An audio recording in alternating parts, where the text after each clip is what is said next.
Alright guys, welcome back to another video. I'm just shooting this on the phone because I'm after realising that I didn't charge my other camera. You know, the one that I bring on the walks with me and stuff. So I just want to just chime in on what I'm seeing here on the news. As always, you know, in Ireland now, the big news, or the biggest stories is always nearly immigration related. And if you're like me, you might suffer from a new phenomenon called immigration fatigue, because it's draining every week. So many stories in the news, constantly being bombarded with this stuff in relation to Ireland's change in demographics, the radical, imposing of, large groups of immigrants into, asylum seekers, economic migrants, realistically, into these centres and stuff. But there was a bit of a whopper this week. A day or two there, the government announced, via a press conference, that they had purchased a very large hotel, a very large Citywest Hotel in County Dublin. Lovely looking spot, actually. So now they've gone a step ahead and actually bought the place, as opposed to dishing out copious amounts, ridiculous money to some kind of semi-functional hotel or business or landlord, which they normally do. So now they've gone and bought it for like 148 million or something like that. Nice chunk of cash.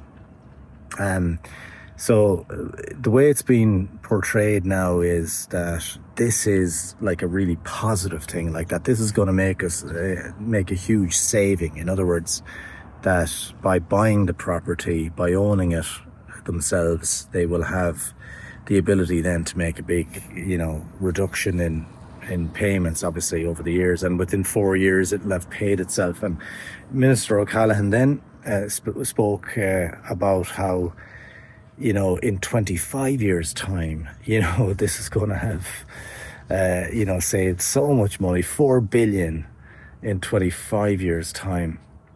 So like that was just kind of like the final nail in the coffin, really, in terms of what's been just sort of dished out to the Irish people on a daily basis now. This whole sort of iPass thing, I've said it before, I'll say it again. It's just it's kind of it's killing the spirit of the Irish people. And I'm not on about the far right or a small group.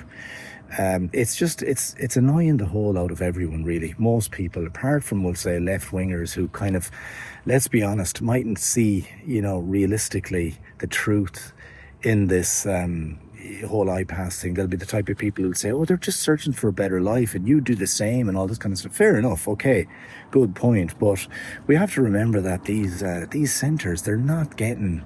Like, on the whole, maybe they might use a certain group as an example when they deport, we'll say, 35 Nigerians or something like that. They'll choose women and children. But on the whole, these are men. We know it. We see the busloads coming in. It's as obvious as the sun is hitting me into the face here as I sit down on Mutton Island Causeway here in Galway. It was, as I said, just shown as being really a positive thing, almost like as if, this was a big investment into a new business that would bring in tourism money into a village, or give huge new employment opportunities or something like that. It was spoken like really positively, but I think ultimately that this type of thing, this is kind of bringing it to the next level. As I said there a minute ago, the long term, the long haul thing was very, very evident out of this. Now remember, other countries in Europe are admitting that they've got it badly wrong, and they're actually, they're even led by not even right-wing governments. These are like left-wing governments are paying migrants. They're saying, please go home, we're going to give you 30 grand, just go back to your country or whatever like that. So that they're even realizing that giving huge amounts to individual cases will still save them in the long run.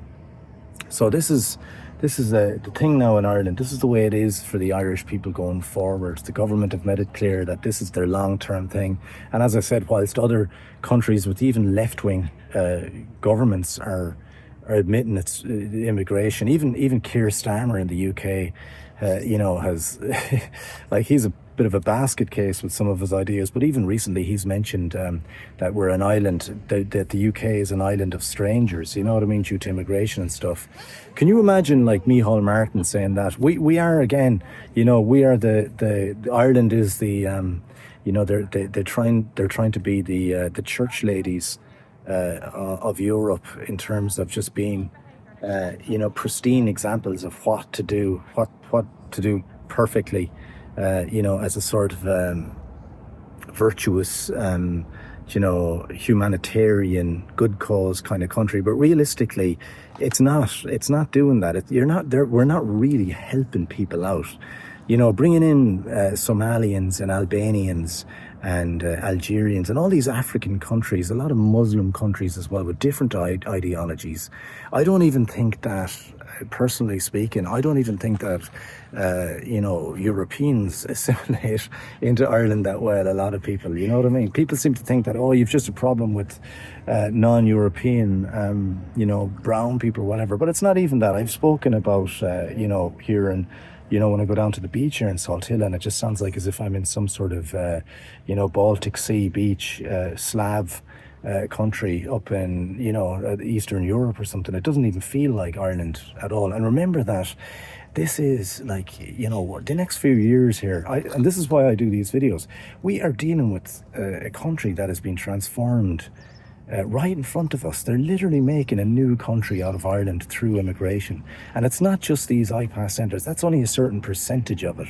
It's also just the legal route. And people don't realise this. People will say things like, as long as people are here to work, as long as they assimilate and all that. But they change the place dramatically. Even the hardest working people that do want to assimilate, they still radically change the country. So we're on the way out. We are no longer going to be like Ireland, I'm telling you, and it breaks my heart. And it's not down to the individuals and a dislike for people. I want these countries, I'd love nothing more than to see African countries do well, Muslim countries do better and become nice countries. It'd be great for all of us. We'd have more places to visit, because let's be honest, a lot of these countries just are not safe countries for you or me to visit. Try and even go to a relatively successful African country such as Nigeria. Book yourself a holiday to Lagos in Nigeria and see how you get on.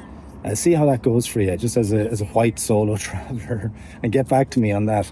So somehow the virtuous left-wing sort of narrative is that we're improved, that Ireland is greatly improved by people coming from all these places, seeking a better life. But I find on a personal level, especially with even legal immigration, from what I'm seeing, we have an awful lot of immigrants filling menial jobs, the sort of basic level, the lower level jobs, lower level pay and stuff, and we don't really have, and I've even spoken to people in a lot of businesses, there's not enough of the higher end skill set coming in, if you ask me. That's just my honest tuppence worth. So expect to see more what's the word I'm looking for? I use it a lot. Unrest. Expect to see, what we've seen in the north there recently. I'd hate to see it happen down south, but if they keep going down this route, if they keep trying to, rub our noses in it and squeeze this square peg into the round hole with this immigration thing, we're gonna see more unrest. So this is, as I said, the final nail in the coffin, this Citywest thing.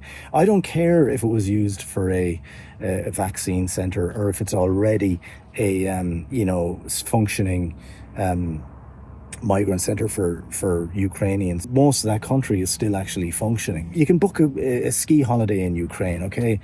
So let's focus on improving that country and not transforming Ireland, So that's it on this one, guys, from scorching hot Galway. I'll chat to you soon. Thanks to all my supporters, subscribers. Peace out until the next one. See ya.